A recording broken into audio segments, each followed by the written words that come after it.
Bonjour, voici une vidéo qui traite les pneumonies nosocomiales. Voici mes conflits d'intérêts dans ce diaporama. Nous allons voir 10 éléments qui me semblent clés pour décider un traitement efficace. Bien entendu, comme pour tout sepsis ou choc septique, il faut commencer le traitement dès que possible. Utiliser les données de l'écologie disponible, et je parle d'écologie en parlant plutôt de l'écologie de votre hôpital, voire même de votre unité. L'utilisation de la connaissance de la colonisation préalable du malade va vous aider à orienter le traitement antibiotique, d'autant plus que cette colonisation a été mesurée récemment. Et on va voir ensemble qu'il peut y avoir un certain nombre de nuances en fonction du type de colonisant ou de l'endroit où les malades sont colonisés.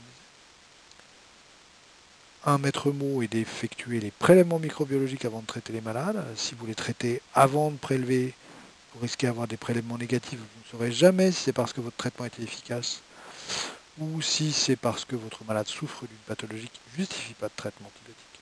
Donc vous ne saurez jamais comment arrêter les antibiotiques. Un maître mot de la décision d'antibiothérapie est de ne pas utiliser les antibiotiques que le malade recevait dans les jours précédents, car vous avez une augmentation du risque de résistance à ces antibiotiques, peu importe la manière dont cette résistance survient. Les associations d'antibiotiques vont vous permettre d'élargir le spectre et d'être immédiatement adéquates. L'optimisation pharmacocinétique est fondamentale. Vous savez que le volume de distribution des patients sévères est augmenté. Il faut donc utiliser des posologies élevées, une dose de charge, et parfois une voie d'administration spécifique. Et un maître mot est de considérer que le volume de distribution ne dépend pas des clairances, donc quelle que soit la fonction rénale, votre dose initiale est la même et elle est relativement élevée. Il faudra réévaluer l'antibiothérapie et pratiquer une désescalade des réceptions des prélèvements microbiologiques. Réévaluer les posologies et les rythmes d'administration en fonction des clairances après 24 heures de traitement, car après 24 heures, on a une diminution de la clairance, une accumulation du produit et des risques en particulier de surdosage responsable de toxicité propre et d'une certaine mortalité attribuable. Enfin, le traitement de la pneumonie nosocomiale, c'est 7 jours, et un traitement de plus de 7 jours doit être justifié par une situation particulière, épidémiologique ou clinique du patient. Commençons par l'immédiateté du traitement antibiotique. C'est bien entendu une règle. Vous savez que dans le choc septique, le traitement dans l'heure est considéré comme quelque chose de fondamental et recommandé. On ne sait pas très bien si c'est dans l'heure, dans les 2 heures, dans les 3 heures. Je crois qu'il faut retenir quelque chose de simple qui est tout délai est préjudiciable. Il faut traiter le plus vite possible quand on a une maladie infectieuse. Pour la pneumonie nosocomiale, il est très clair que cette maladie est sévère, y compris la pneumonie nosocomiale acquise en réanimation en dehors de la ventilation mécanique. Et en particulier, dans cette maladie, la mortalité attribuable est élevée, elle semble plus élevée que dans la PAVM, comme le montre François Barbier dans son diaporama sur l'épidémiologie. Et donc, tout délai de traitement est préjudiciable, en particulier dans les pneumonies nosocomiales du patient de réanimation. Il faut savoir aussi que ce n'est pas parce que votre malade est extrêmement sévère que la mortalité attribuable d'une PAVM sera plus élevée. Et beaucoup de papiers, notamment celui-là, pratiqué par le groupe Outcome Rea il y a quelques années, montrent que la mortalité attribuable de la pneumonie nosocomiale est particulièrement élevée dans les scores de gravité initiaux intermédiaires. Et finalement, les malades les plus sévères ne vont avoir que très peu de conséquences en termes de mortalité d'une pneumonie nouvelle, comme si de toute façon le risque de décès était décidé dès l'admission des malades. Et les malades les moins sévères ne vont pas non plus avoir un impact très important de la PAVM, probablement parce que d'une manière ou d'une autre, ils auraient guéri de cette pathologie. Il faut utiliser les données d'écologie disponibles. Et bien évidemment, connaître l'épidémiologie de votre unité va vous aider à prendre une décision. Pseudomonas aeruginosa, mais aussi Staphylococcus aureus, mais aussi les entérobactéries sensibles ou résistantes vont être les germes les plus fréquents, expliquant une infection nosocomiale du sujet ventilé. Une des questions majeures que vous allez avoir à interpréter sera est-ce que je dois ou pas utiliser des antibiotiques à large spectre. Et bien entendu, la connaissance de votre écosystème est quelque chose de tout à fait important. Et vous voyez que l'ensemble des recommandations, qu'elles soient américaines, européennes ou françaises, considèrent qu'il est fondamental de prendre en compte ce type de connaissance dans le choix du traitement antibiotique initial.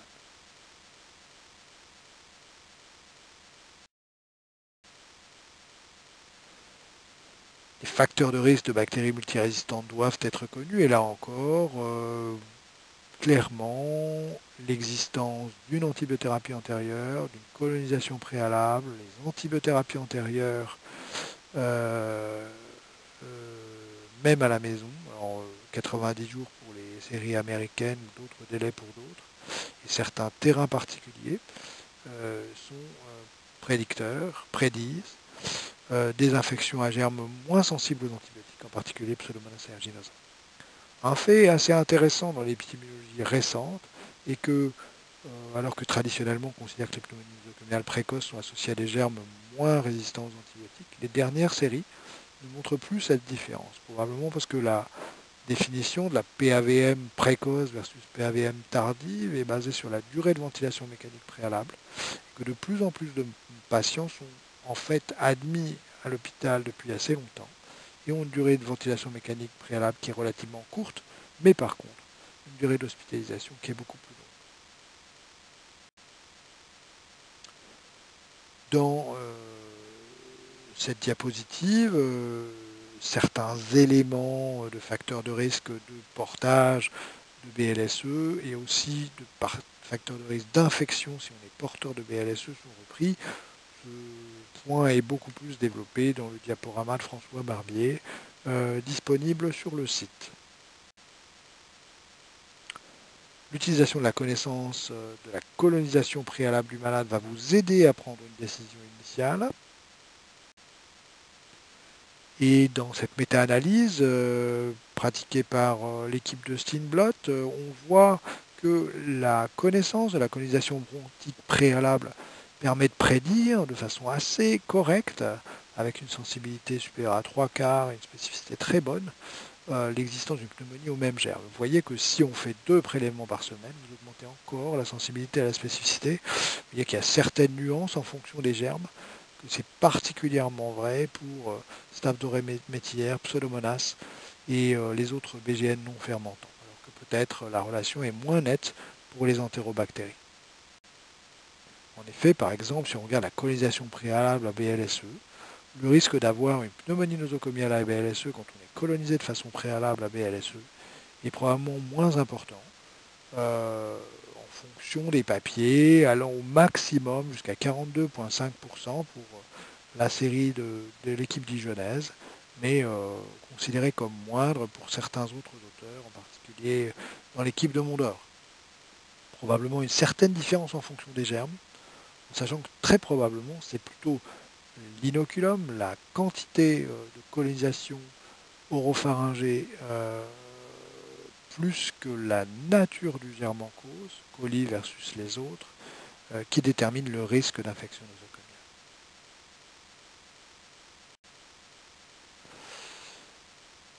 Un des maîtres mots est d'effectuer des prélèvements microbiologiques avant de traiter, de ne pas utiliser les antibiotiques que recevaient les malades dans les jours précédents.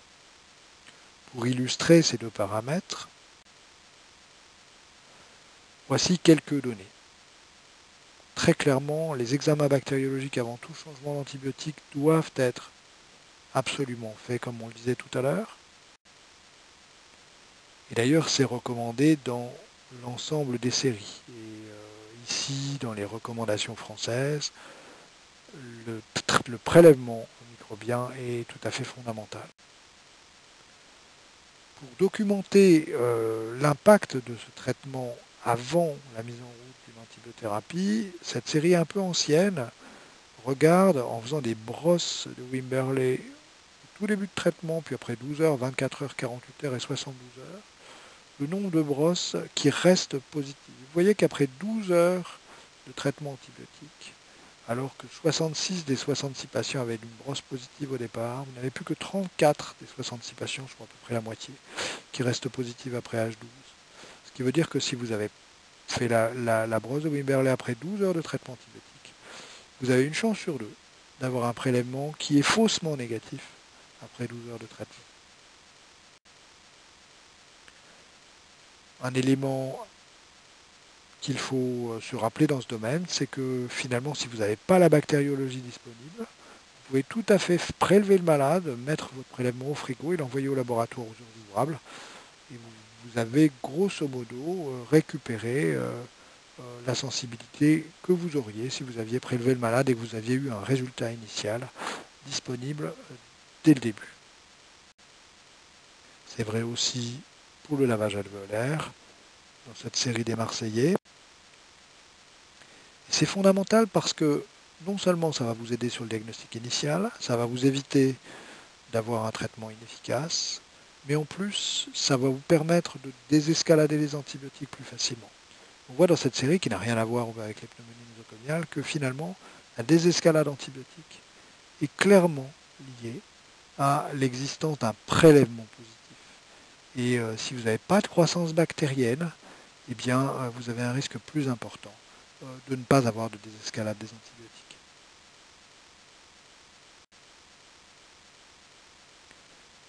N'utilisez pas les antibiotiques que le malade recevait dans les jours précédents est un élément tout à fait important. Et voici ici une série de Outcome Rea où on regarde l'exposition préalable des PAVM à Pseudomonas aeruginosa, à l'imipenem, la Cefta, la Cipro, la piperacilline ou la micacine. Et vous voyez le taux de résistance en fonction qu'ils aient ou pas été exposés préalablement à l'imipenem, Cefta, etc. Et clairement, quel que soit l'antibiotique utilisé, l'exposition préalable entraîne une augmentation du risque de résistance qui est très significative, vous voyez, qui est grosso modo identique, quelle que soit la catégorie des antibiotiques que l'on reçoit. Il faudra utiliser des associations d'antibiotiques pour élargir le spectre, et en particulier si les bactéries sont plus résistantes aux antibiotiques. Et si vous avez une série classique qui concerne plutôt les bactériémies, où on voit qu'une association avec un aminoside augmente l'adéquation de l'antibiothérapie, en particulier chez les malades qui ont des infections à bacilles gram négatifs plus résistants aux antibiotiques. Et dans ce cas, vous voyez que la combinaison versus bêta-lactamine seule, que ce soit sur les BLSE, sur les hyperproducteurs de céphalosporinase ou Pseudomonas aeruginosa, entraîne une augmentation très importante de la proportion de malades qui ont un traitement adéquat immédiat.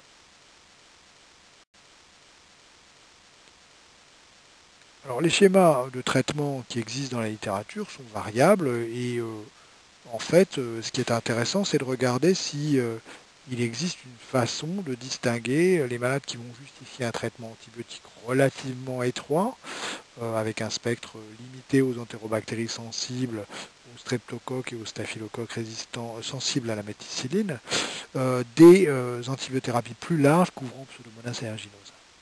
Dans les recommandations françaises, vous voyez que dans les pneumonies précoces, en l'absence de choc et en l'absence de facteurs de risque de bactéries multirésistantes, on peut se permettre de mettre un traitement avec une bêta-lactamine inactive contre Pseudomonas aeruginosa. C'est probablement aussi le cas en cas de choc septique, sans facteur de risque de bactéries multirésistantes pour les recommandations françaises.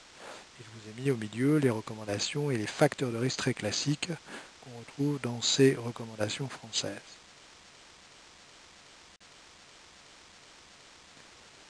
Dans les recommandations américaines, si on regarde que les grammes négatifs, on s'aperçoit qu'en fait, il n'y a quasiment pas d'indication à un traitement qui ne couvre pas Pseudomonas aeruginosa. On peut se permettre, s'il y a très peu de risque d'avoir des résistances bactériennes, de mettre une monothérapie anti-Pseudomonas aeruginosa. Par contre, dès qu'il y a des facteurs de risque de résistance, Et vous voyez que c'est aussi de la gravité, puisque dans les facteurs de risque de résistance, il y a choc septique et ARDS. Il faut une combinaison avec une activité anti-pseudomonas et éventuellement une désescalade secondaire. Pour la couverture du staph résistant à la méticilline, vous voyez qu'elle dépend du taux de SARM dans votre unité, que de plus en plus en France, les taux de SARM sont relativement bas et donc on ne considère pas ce traitement. Bien entendu, si votre malade est colonisé préalablement à SARM ou si vous êtes en période épidémique de SARM, et ici, si on considère qu'il y a un haut risque, donc de 10 à 20% dans ces recommandations, on vous conseille de mettre l'inésolide ou vancomycine.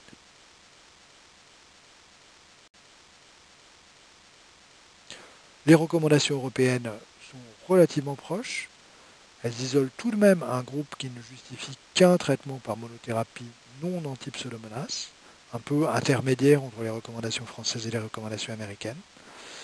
Si on a un faible risque de bactéries résistantes et un faible risque de mortalité, donc pas de choc et pas d'ARDS, eh bien on peut se contenter d'une monothérapie. Vous voyez que les critères qui sont utilisés sont assez proches de ceux qui existaient avant. L'optimisation de la pharmacocinétique en privilégiant la dose de charge, la posologie, le rythme et la voie d'administration appropriée sont des éléments majeurs. Un premier point à noter est que vous avez affaire, en particulier si vous traitez des bacilles à gram négatifs relativement résistants aux antibiotiques, à des bactéries qui sont relativement peu sensibles aux antibiotiques. Vous voyez que les CMI, c'est-à-dire la quantité d'antibiotiques qu'il faut pour inhiber la croissance bactérienne, en tout cas les breakpoints, c'est-à-dire les limites de sensibilité, sont relativement élevées. Vous voyez que quelle que soit la molécule que l'on utilise, les CMI limites sont entre 1, 8, voire 16 en fonction des bêta-lactamines ici utilisées. Donc vous n'êtes pas en train de traiter une bactérie extrêmement sensible aux antibiotiques, comme serait un pneumocoque ou un streptocoque, mais vous êtes en train de traiter des bactéries qui sont relativement difficiles d'accès. Et d'ailleurs, le deuxième point qui est important, c'est que non seulement elles sont difficiles d'accès, mais en plus, plus votre malade est grave et plus la concentration qui circule d'antibiotiques utilisés, ici dans l'étude DALI, est faible.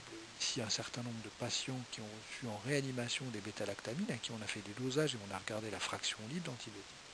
Et vous voyez que la proportion de taux suffisant pour atteindre 4 fois la CMI pendant 100% du temps, comme il serait nécessaire de le faire pour les antibiotiques temps dépendants, comme les bêta-lactamines, cette proportion est relativement basse, de l'ordre de 11,3% pour Amox, jusqu'à au maximum 70-80% pour cefepime, ceftriaxone. Vous voyez, pour piperacilline, meropenem, vous avez des taux aux alentours de 40 ou 30% de temps au-dessus de 4 fois la CMI, ce qui est relativement médiocre.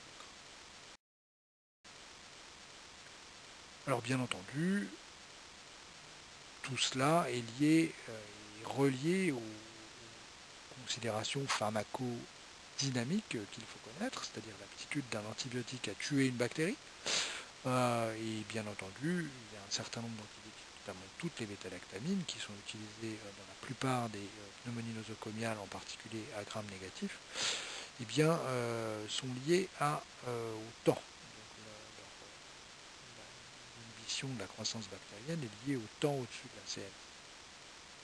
Donc si vous imaginez par exemple un pic, vous aurez d'abord une dose de charge qui va vous donner une dose très importante initiale. Et éventuellement, vous allez poursuivre soit avec une perfusion discontinue, vous allez avoir un taux qui va descendre au cours du temps, soit avec une perfusion continue qui va vous permettre de poursuivre des taux relativement élevés au cours du temps.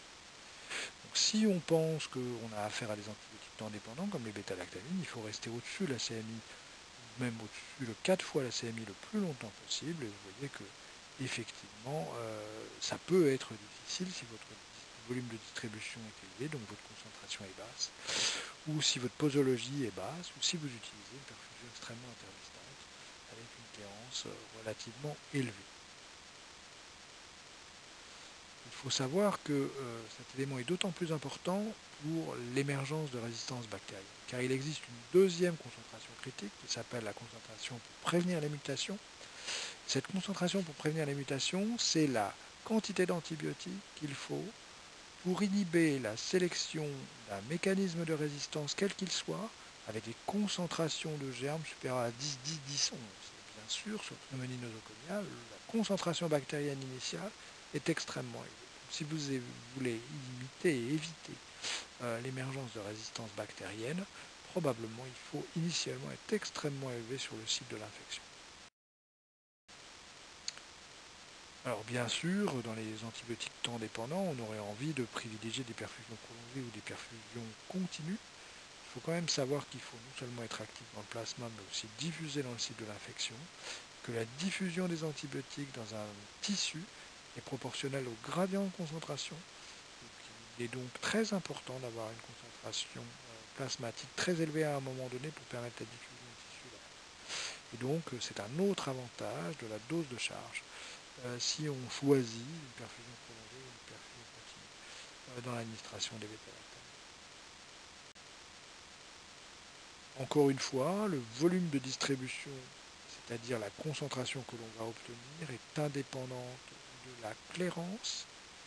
Et ici, vous voyez ce que l'on obtient comme volume de distribution pour des patients, des volontaires sains et des malades qui ont une insuffisance rénale dialysée. Et vous voyez que le volume de distribution, quel que soit l'antibiotique, est rigoureusement similaire. Et donc, surtout, ne considérez pas l'insuffisance rénale ou la fonction hépatique pour calculer la première dose d'antibiotique. Bien entendu, ensuite, votre clairance va être importante pour considérer les doses successives d'antibiotiques et après 24 heures de traitement, une adaptation posologique est indispensable. Bien entendu, le risque est de ne pas rediscuter la posologie du lendemain, ça c'est tout à fait fondamental. Alors la perfusion prolongée, est-ce que c'est bien? Peut-être que dans la pneumonie c'est intéressant, parce que l'inoculum est extrêmement fort. C'est peut-être plus intéressant si on utilise des monothérapies, parce qu'on n'a pas l'intérêt du partenaire pour essayer de limiter la résistance bactérienne. Il y a en fait peu de données pour l'instant pour les bêta-lactamines. Ces études suggèrent qu'il y a un effet pharmacodynamique intéressant, mais en termes de mortalité, la preuve n'est pas encore faite de l'intérêt.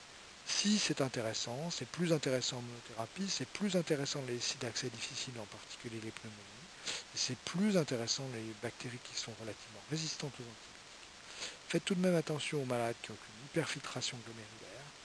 Pour certains malades qui ont une grande hyperfiltration avec des clairances supérieures à 200-250 minutes, vous pouvez avoir des taux qui baissent sous perfusion continue et finalement ne pas être extrêmement efficace sur les bactéries extrêmement résistantes. Dans certains cas, de bactéries avec des CMI extrêmement limites, très proches du breakpoint ou un tout petit peu supérieur, parfois la perfusion prolongée est supérieure à la perfusion continue pour l'optimisation de la pharmacodynamique. Pour les antibiotiques concentration dépendants, c'est-à-dire le partenaire et en particulier l'aminoside en France, il faut bien se rappeler que c'est des antibiotiques qui sont dépendants du pic, que le pic d'antibiotiques détermine l'efficacité, et on considère que pour les aminosides, il faut atteindre 8 à 10 fois la CMI au pic pour être le plus efficace possible. Vous voyez, par exemple, pour l'amicacine, il faut monter à 25 mg/kg de poids théorique pour obtenir, de poids mesuré pour obtenir des concentrations acceptables à 10 fois la CMI au breakpoint d'un Pseudomonas aeruginosa par exemple ici. Et donc vous voyez que les posologies à utiliser sont extrêmement élevées. On ne va pas rentrer dans les détails aujourd'hui. Si vous utilisez les fluoroquinolones, faites aussi attention. Par exemple, si vous regardez une CMI il faut une AUC CMI supérieure à 100 pour optimiser l'efficacité des fluoroquinolones, et en particulier si vous regardez la Cipro ici, vous voyez qu'avec une CMI à 0,125, il vous faut des concentrations relativement importantes qui sont atteintes uniquement avec 1200 mg de ciprofloxacine pour avoir des AUC CMI supérieurs à 144. Vous voyez que dès que vous avez une CMI à 0,5, là vous atteignez plus une AUC CMI supérieure à 100 et qu'il faut monter au-dessus de 400 x 3 pour obtenir le résultat. Et parfois pour la Cipro, il peut être intéressant de faire une double dose de charge de 800 mg en première dose pour essayer d'obtenir la cible au tout début de traitement. Quoi dire des aérosols en adjuvant? Alors bien sûr, il faut utiliser une aérosolothérapie qui diffuse dans l'alvéole, et donc juste les aérosols à plaque vibrante ou ultrasonique sont utilisables. Un temps inspiratoire long, en volume contrôlé, une très haute concentration d'antibiotiques est atteinte dans ces cas-là. Alors, c'est classique avec la tobramycine, avec la colimycine, avec l'amicacine. Ça a été aussi utilisé avec d'autres antibiotiques, ceftazidime, fosfomycine. Le problème, c'est que probablement ça diffuse très très bien dans les zones aérées, mais probablement moins dans les zones de condensation. Donc, c'est peut-être pas forcément bien, qu'il y a eu certains effets indésirables et que les essais cliniques, les méta-analyses anciennes montraient une meilleure efficacité microbiologique, mais finalement pas d'efficacité en termes de mortalité, voire même une petite augmentation non significative du risque de mortalité. Et qu'enfin, les essais cliniques récents, en particulier avec l'amicacine inhalée, avec la phosphomycine inhalée, n'ont pas montré d'efficacité. Je pense qu'il faut réserver cette aérosolothérapie en traitement adjuvant aux bactéries extrêmement résistantes aux antibiotiques, pour lesquelles on imagine qu'une mono ou même une bithérapie pourrait, en particulier en tout début de traitement, ne pas être suffisante pour éviter l'émergence de résistance et pour optimiser le traitement antibiotique initial. Voici la méta-analyse dont je vous parlais sur l'augmentation de mortalité. Et donc, une fois qu'on a parlé des aérosols, bon, voilà, il y a un certain nombre de drogues qui ont été, qui ont l'autorisation de mise sur le marché pour être utilisables sur la pneumonie nosocomiale. Vous voyez ici une liste assez importante des posologies et des drogues utilisables, avec toujours les maîtres mots dont on a parlé tout à l'heure: dose de charge, forte posologie, optimisation de la pharmacodynamique pour optimiser le traitement chez ces malades qui ont des inoculums extrêmement forts et un risque non négligeable d'émergence de résistance bactérienne.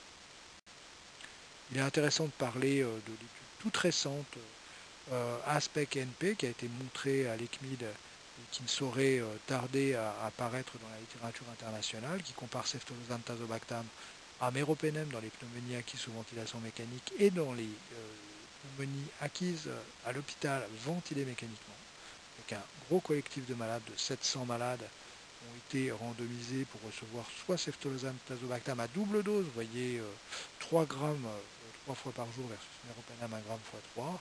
Les critères de jugement principaux étaient différents pour la FDA, l'agence américaine et l'agence européenne.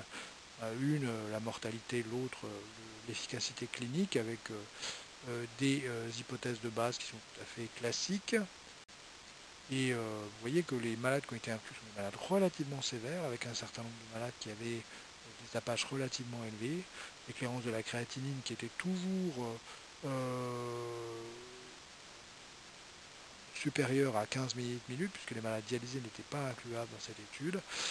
Vous voyez ici que bien entendu ils étaient tous ventilés, avec 3/4 de ventilation de PAVM et 1/4 de pneumonie nosocomiale, justifiant la ventilation mécanique, et avec des SOFA relativement élevés et une antibiothérapie préalable qui était assez importante.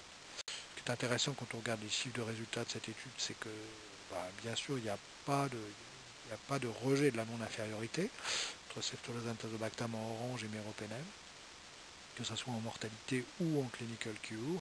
Ce qui est intéressant, c'est de savoir que la randomisation était stratifiée sur l'existence d'une PAVM versus une infection justifiant la ventilation mécanique, et que dans le sous-groupe, petit certes, mais d'une centaine de malades dans chaque groupe, de pneumonie nosocomiale justifiant la ventilation mécanique, il y avait même un bénéfice plus important à l'utilisation de ceftalozane tazobactam versus méropenem, en particulier en termes de mortalité J28. Vous voyez que le méropenem n'atteignait pas la non-infériorité par rapport à ceftalozane tazobactam.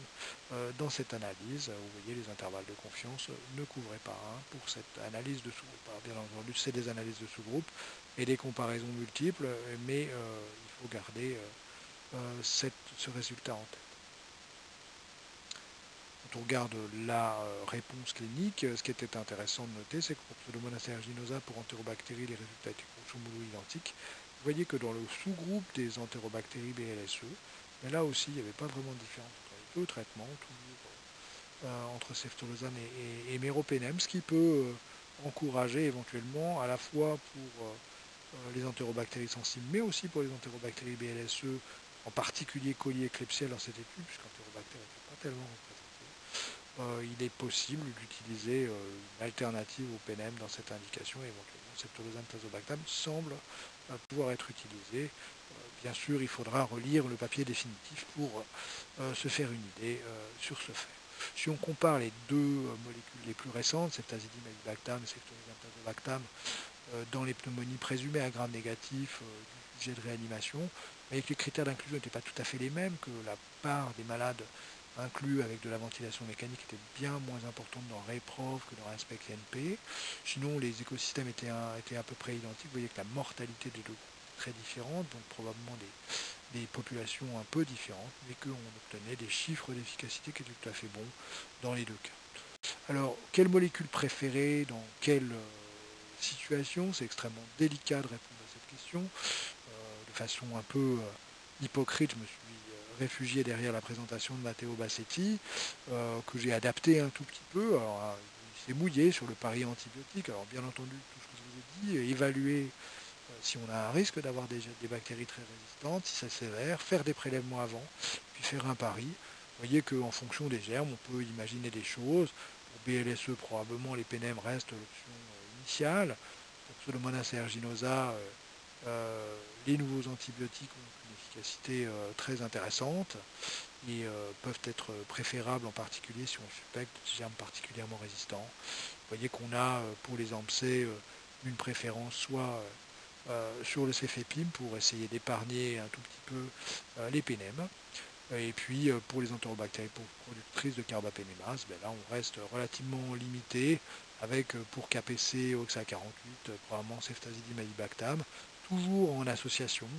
Et pour les NDM, on a beaucoup plus de difficultés thérapeutiques. Acinetobacter, Bomani, on reste sur des traitements très classiques avec peu de nouveautés dans le traitement, en particulier sur les bêta-lactamines dans ce type de domaine. Pour SARM, eh bien, l'inésolide reste l'option de base, classiquement préférée. Ceftaroline, ceftobiprol et vancomycine sont bien entendu utilisables et toujours aérosol adjuvant possible en cas de bactéries XDR ou PDR.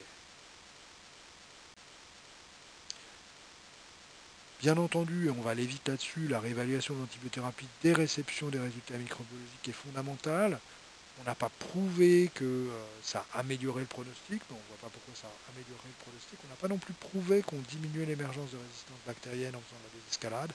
C'est fortement logique de considérer que la proportion globale d'antibiotiques et la consommation globale d'antibiotiques au sein de l'unité est responsable d'un niveau global de résistance au sein de notre unité, et que probablement aller vers des antibiotiques à spectre plus étroit est relativement logique.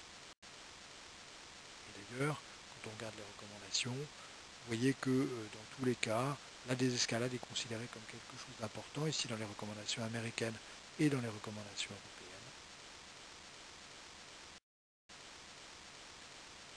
Et d'autant plus qu'on fait des prélèvements quantitatifs, et il est intéressant de regarder ce papier de Raman, où de façon rétrospective, ils ont regardé tous les lavages à moins de 10 donc inférieur au seuil, et ils ont comparé l'arrêt précoce versus un arrêt plus tardif. Et vous voyez que paradoxalement, si on arrête précocement les antibiotiques dans ce cas-là, on a plutôt moins de morts, moins de surinfection bactérienne et moins d'émergence de résistance bactérienne. Ce qui tente à être assez convaincant pour dire que si on utilise des prélèvements quantitatifs, eh bien on peut arrêter les antibiotiques précocement en cas de négativité de ces prélèvements quantitatifs. Et en tout cas, c'est l'objet de ce papier et ça a été repris dans les recommandations européennes comme une suggestion de ne pas faire. Enfin, réévaluer les posologies et les rythmes d'administration en fonction des clairances, c'est très important. Je vous conseille la lecture de ce papier qui n'a pas un rapport direct avec les pneumonies acquises sous ventilation mécanique, mais qui montre qu'une variation très importante de clairance de la créatinine au cours du temps chez les malades en état septique sévère, avec la nécessité de faire très attention aux clairances de la créatinine en particulier, et d'adapter les posologies très tôt. Si vous avez commencé très fort, faites attention à une adaptation posologique et à ne pas avoir de recopiage sans réflexion de la prescription antibiotique initiale.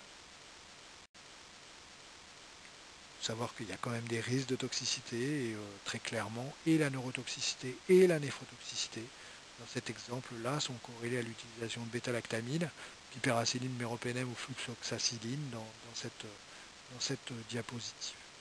Et donc, si vous avez le moindre doute, les mesures de concentration antibiotiques sont importantes. Et là encore, le mot-clé, c'est, bon, une fois que vous avez traité le malade, vous l'avez stabilisé, il faut vraiment considérablement diminuer les doses d'antibiotiques utilisées.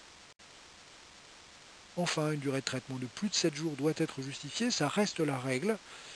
Peut-être que la durée de traitement doit être un tout petit peu plus longue pour les patients qui ont des bactéries hautement résistantes. Peut-être que la bithérapie aussi, dans ce cas-là, doit être un petit peu plus longue, mais ça justifie des études complémentaires. Et dans le cas normal, il n'y a pas de raison de poursuivre les antibiotiques au-delà de 7 jours, en l'absence d'ampième ou en l'absence d'abcès pulmonaire. Et d'ailleurs, vous voyez que cette recommandation est reprise ici dans les recommandations européennes de traitement des pneumonies acquises sous ventilation mécanique et des pneumonies acquises à l'hôpital, et doit rester la règle. En conclusion, c'est une pathologie fréquente avec une mortalité élevée qui justifie un traitement très agressif initial. L'inoculum est élevé, la pK est altérée, donc il faut optimiser la pharmacodynamie de vos antibiotiques avec un spectre large d'une part pour être efficace, mais des doses très élevées, indépendantes des clairances initiales, et puis une désescalade dès que possible, d'une part vers des antibiotiques avec des spectres moins étroits, mais aussi une diminution des doses pour éviter les toxicités, et un traitement le plus court possible. Voilà, je vous remercie, j'espère que cette vidéo vous a apporté des notions importantes, et je me tiens à votre disposition pour en discuter.